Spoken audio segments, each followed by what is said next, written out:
My name's Rob from Boosters Backyard Chronicles. I'm in the process of developing 20 acres in Taylor County, Florida, which is kind of up in the Panhandle or in the Big Bend area.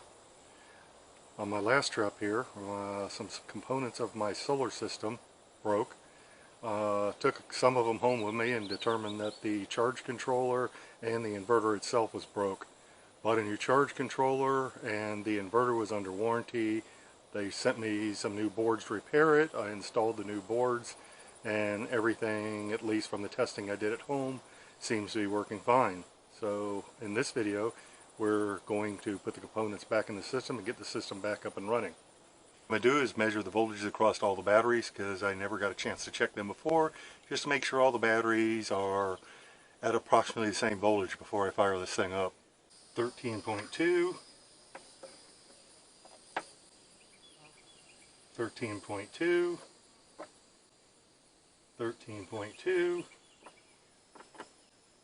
13.2, 4 more to go, 13.16, close enough, 13.2, 13.2,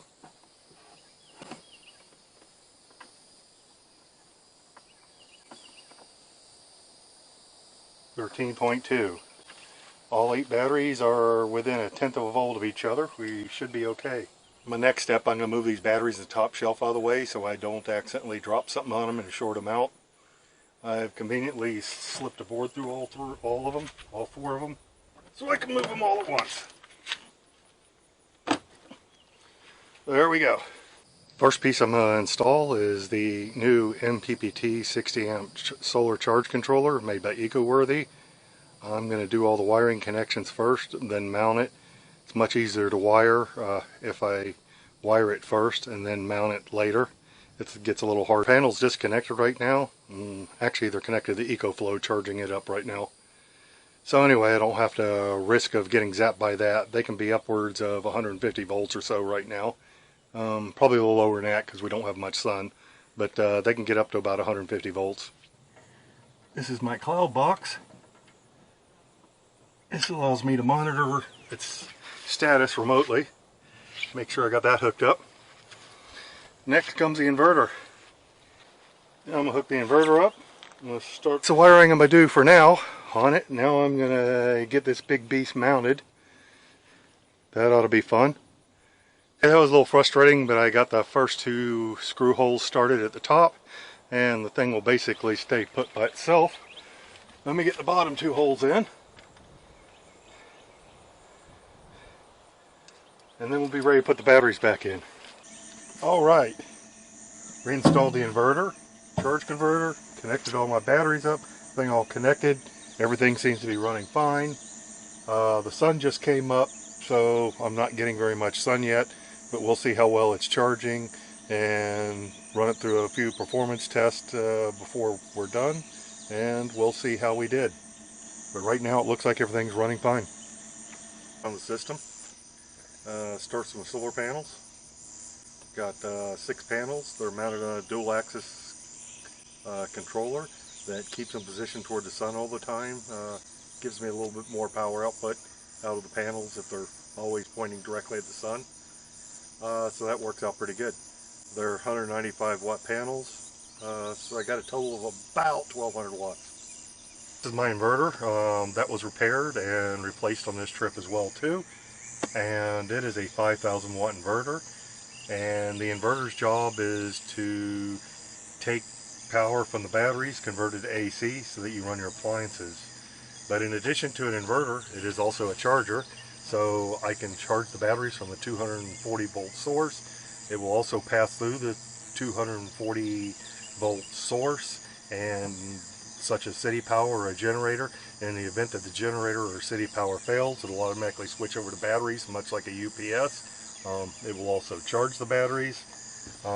I run it in unattended mode, and what unattended mode allows me to do is it normally runs off batteries almost all the time, and it'll run off batteries until the batteries get down to about 40 volts. When they get down to 40 volts, it'll shut completely down. and if the batteries come back up to, I think it's approximately 48 volts, it'll automatically turn back on. But it's an unintended operation. I don't need to be here, and most of the time I don't really have to worry about running completely out of power from the batteries unless I have several days where there's no sun at all and the batteries don't get charged. Perhaps we could run the batteries low. Generally speaking, the only thing that's really running on this when I'm not here is just a little bit of power that the RV is using, and also the Starlink. So I'm usually using somewhere around 100 watts of power when I'm not here. When I'm here, then I'm using all kinds of power. Next up, the batteries themselves. These are 12 volt, or actually nominally they're 12.8 volts. Lithium iron phosphate batteries, 50 amp hours each. I have 8 of them installed altogether. These 4 are connected in series to make a 48 volt circuit, and these are also connected in series to make another 48 volt circuit. These 2 48 volt circuits are connected in parallel to give me more current. The sun hasn't even come up above the trees yet. We are charging, but we're only charging about 80 watts, but that's to be expected. Like I said, the sun is barely up right now. It's about 7:30 in the morning, and we'll give it a little bit more time where it gets a little more direct sun, and we'll see how well everything's doing then. So everything's been running okay. I've got pretty much everything tested out. Everything seems to be working fine. The charging's a little slow, but I've had a lot of rain the last couple of days, and I got a little carried away with my power usage the first day, and so everything started out dead this morning, and I've got the batteries from completely dead to from 0%. I don't know what percentages that they're at right now, but they're up to 53.1 volts right now.